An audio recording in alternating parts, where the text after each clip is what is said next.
મસ્ત મજાની હવાર પડી ગઈ, નાઈથી તૈયાર થઈને આવી ગઈ સીધા વાડીએ. अबे साले અને હવે આપણે સાંડવાની શ્રેણામાં દવા. પછી શ્રેણામાં દવા સાડમ યુનિયન બાકી છે કે બોલે ઝડપથી બધા શ્રેણામાં દવા સાડમ કામકાજ કરી દીધું કમ્પ્લીટ. હવે દવા સાડવાનું કામકાજ કમ્પ્લીટ થઈ ગયું એટલે વજાનું ઘરે જઈને જવાનું આપણે જમણવારમાં. ઘરે આવીને કપડા બદલાવીને આવી ગયા જમણવારનો, ઝડપથી જમણ પ્રોગ્રામ પતાવી દીધો. અને પાછા ઘરે આવ્યા હતા ઢીંગુ બેન તો રહી ગયા હે. આ કાકા મને મૂકીને એકલા એકલા જમણવારમાં વહી ગયા હતા. તો એ ધરાણો નતો એટલે ઝાપટી લીધી થોડીક ટેટી. પછી ઝડપથી ઘરેથી એક મહેમાન સાપને આવી ગયા સીધા વાડીએ પગ્યા તો બીજા મહેમાન આવી ગયા. ये भगवान क्या जुल्म है। હવે આપણે વાડીએ મહેમાન આવે એટલે મહેમાનને ટેટી તો ખવડાવવી પડે ને.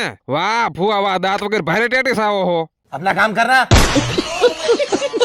હાલો તેમ પેલા જોઈ લો પછી કહું હું થયું એમ. साले तू કા ખબર પડી ગઈ ને હું થયું તેમ. ફોન જોવો તો મજાને. અત્યારની પરજાને ખાલી ફોન આપો ને એટલે બધું રાગે સડી જાય. પછી હું ફૂ આવી ગયા મારા દાદાને ટેટીમાં આટો મારવા. એટલે આ ટેટીમાં આટો મારવા આવવું પડે ને મફતની ખાવા ન મળે. तो साला बहुत नीच आदमी रहे। હાલો એમ બધા ટેટીમાં આટો મારી લઈને તે બધા ફોલો કરતા જજો. આજનો વ્લોગ અહીંયા જ પૂરો. Okay tata bye bye.